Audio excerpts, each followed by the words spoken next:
On January 29th of this year, Denta Water and Infra Solutions, a company that specializes in groundwater recharging projects, listed on the bourses. 3 weeks later, the Bangalore Water Supply and Sewerage Board, or BWSSB, issued a set of guidelines to address what has pretty much become inevitable every summer in the city: a full blown water crisis. Now, those may seem like two completely random developments to you, but actually, there is a connection there. Because today, both the BWSSB and Denta Water have a vested interest in solving Bangalore's water crisis. One has had more luck than the other. I think it's both that the government doesn't want to deal with the problem, and even if it wanted to, it can't. Okay.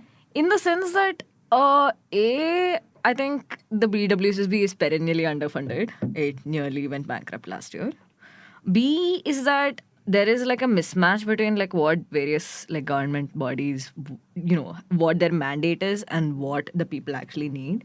So because of this like mismatch in incentives, like people do exactly what they are supposed to do, and like because there are so many gaps between these kind of like bodies, there are a lot of gaps that need to be filled, which private players come and fill in. That's my colleague Abhirami Ji. A couple months ago, when she read about the Denta Water IPO, she got curious. Here's a company less than a decade old that specializes in water management projects. Its biggest customer? The Karnataka government. So Denta is an interesting company. So they are in the engineering, procurement, construction space, which is in like in simple terms, it means that they take like government contracts and they implement it. They build out the architecture. So one of their most famous projects is the KC Valley project, which stands for the Koramangala Challagatta Valley project. The KC Valley is a watershed, one of the five major watersheds of Bangalore. And basically the project intended to take water from basically sewage water that was collected from these areas, from areas in Bangalore, and treated and taken to irrigate two districts in Karnataka, which are Kolar and Chikkabalur. You see, year after year, the government has tried to solve the water problem in Bangalore.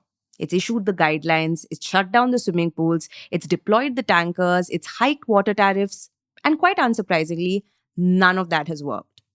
To be fair, this is a tough problem to solve. Bangalore needs 2,100 MLD or million liters of water per day, and it's short by 650 MLD, which is about 30%. Our main source of water, the Kaveri River, is drying up. Groundwater is depleting. So no one really knows where the missing water will come from. Added to that, it doesn't help that water departments are broken, courtesy inadequate staff and general bureaucratic inefficiency. But that's exactly where private companies like Delta Water have found a massive opportunity. Just as the government is throwing up its hands, these companies are swooping in to save the day and solve all of Bangalore's water problems. But there is more to the story. Meet C. Mrutyunjaya Swamy, the real face behind Denta's success. One thing that stood out to me when I was looking through the company is that the promoter of the company, one of the promoters of the company, is a former Karnataka chief secretary of the minor irrigation department, which is basically what deals with lift irrigation projects of like a certain size. And I mean, he's also held like many other positions. He's been involved with like the KSRTC. He's been involved with the water department generally. There is a gray area here that we need to unpack. But the bigger issue is the pattern: states passing on the water crisis buck to private companies. And the results? Well, they are worrying. Welcome to Daybreak, a business podcast from the Ken. I'm your host Rahil Philippos, and I don't chase the news cycle. Instead, every day of the week, my colleague Snigdha Sharma and I will come to you with one business story that is worth your time and worth understanding. Today is Tuesday, the 1st of April.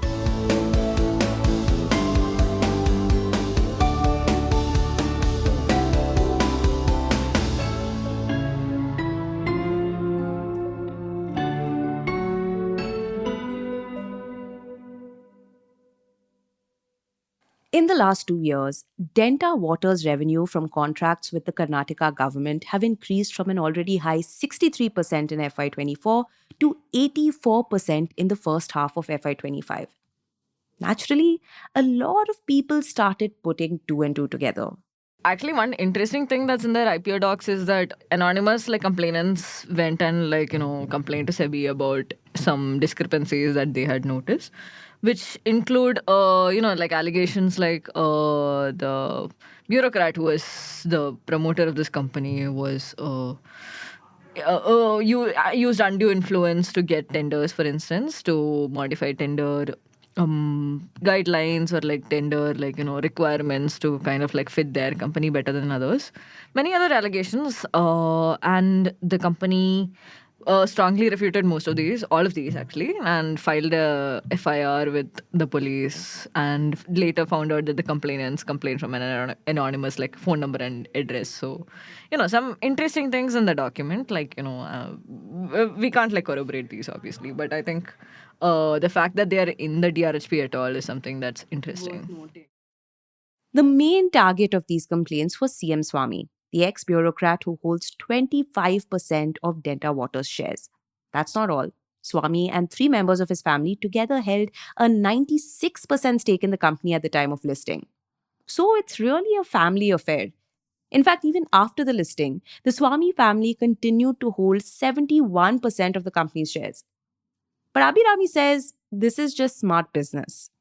I think it's not too uncommon for government officials to be involved in these kind of these kind of projects, these kind of companies. If you are a smaller company and you kind of need to start out and you build your order book, you need someone who is connected with the government, because otherwise it's very difficult to get tenders, and very difficult to get projects done.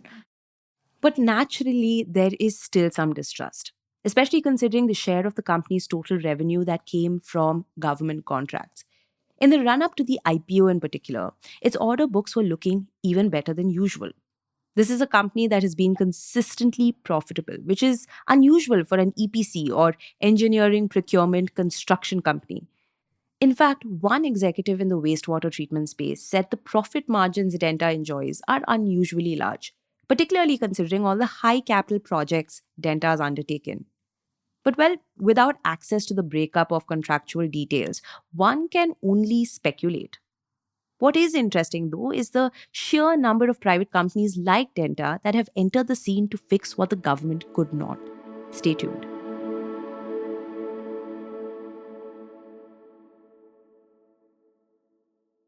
Across the country, engineers working with government departments ranging from public works to power are dealing with a crisis. Unfilled vacancies, delayed promotions, and general ad hoc functioning have made their lives hell.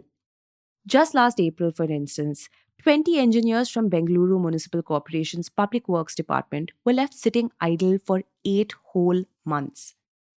The from talking to people who have worked with the BWSSB, the impression I get is that a lot of them are very hardworking people. A lot of them are people who want to get their job done and are constrained by various factors. And the job itself is, sounded insanely difficult. You kind of have to, you have to work weekends. You work, have to get up and go to sites at 6 a.m. in the morning, come back at 12 a.m. in the night, kind of like a journalist job if you think about it. And the impression I'm getting is that, people who work in the government are kind of stuck between a rock and a hard place. And that's partly why young graduates especially might not be as keen to join the government as they would a private company that's working in this, because hours are limited and you don't have to do as much work, and it's easier work. And I think on one hand, I do think that people deserve minimum quality of work and minimum regulations. On the other hand, it's affecting public bodies ability to kind of work on these issues that impact us, and it's not something that you can blame on them, but at the same time it is something that you can kind of be okay, where is the funding for this, where is the where are they getting the where is all the money that's supposed to be going into this going, because the BWSP is perennially underfunded. Vikram Gulecha, the founder of water treatment company Osho Water, told the Ken that the municipal corporation is currently working at about 30 to 40% of its strength. And that's likely because they don't have the funds to feed so many mouths. And the fact that the government is increasingly relying on private contractors for the same work is only making it worse for these departments. You see, this combined with the growing water crisis has led to a mushrooming of private water companies across the country. Right, but you know what's interesting, Abhirami, is that for decades you were only hearing about the infra giants, right? We were talking about Shapurji Palonji, we were talking about L&T. They have ruled the construction world for so long, water projects included. But I'm curious to know what's changed now, right? Like, why are we seeing so many smaller upstarts kind of enter the scene and really thrive while they're at it? I think it's just that all of these companies occupy different parts of the value chain, right?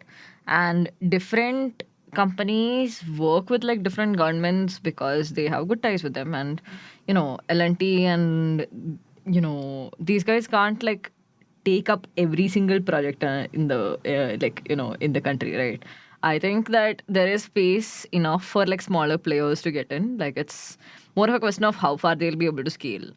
And in terms of like EPC companies like Denta, I think, there are many of these like across like different parts of the country. I think one of the like biggest in the country is something called VA Wabag, which is an offshoot of a German company that set up like its global headquarters in Chennai.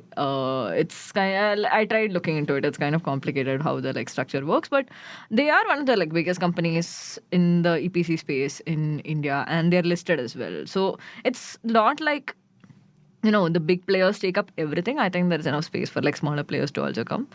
And apart from these, there's also like tech providers, right? There are also companies who work on the tech that's required to like do things like for real. Like groundwater recharging is not something that requires a lot of technical expertise, but something like say like river cleaning or lake rejuvenation or something that does. So you have those kind of companies as well, and then you have companies who work in the water treatment space and the wastewater treatment space, both of which are like two completely different kinds of sectors. And there are a lot of like parts to this like value chain, and I think different companies occupy different parts of this. Denta Water isn't the only EPC company that's managed to list on the bourses. VA Tech Wabag, the company Abhirami mentioned a little while ago, listed back in 2010, while Nagpur-based infra company Right Water filled its draft red herring prospectus in February this year. But Denta still stands apart. I think it stands out. I mean, because of all the things that I mentioned, in the sense that it has connections, it is well placed to capture like a big part of like Karnataka's water space. And if you look at their history, if you look at their order book, I think out of like maybe 35 projects they have done, almost like if they have done like maybe 35 projects, 30 of them are for the Karnataka government, which is not a small number. And it means that, they do have like some kind of like, what do you say? They have some kind of strategic advantage here, and they are looking to like expand outside of Karnataka. I think that I think their true test is whether like they can like actually succeed outside of Karnataka. Like once they get into like more unfamiliar waters, pun intended. It's just that so. I think with companies that go public, like companies like Denta, which go public, which are not as big as like the big companies. Like I think Denta's current revenue for FY25 was around 250 crores. For these companies to kind of succeed, they have to have like a solid order book for the next 2 years, and only then can you tell whether they will like survive in the like space or not. So I guess it's a waiting game. It's kind of like, okay, time will tell what will happen here.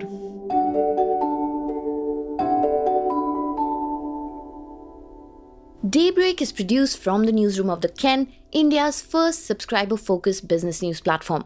What you're listening to is just a small sample of our subscriber-only offerings. A full subscription unlocks daily long-form feature stories, newsletters, and podcast extras. Head to theken.com and click on the red subscribe button on the top of the website. Today's episode was hosted by Rahil Philippos, produced by me, Snigdha Sharma, and edited by Rajiv CN.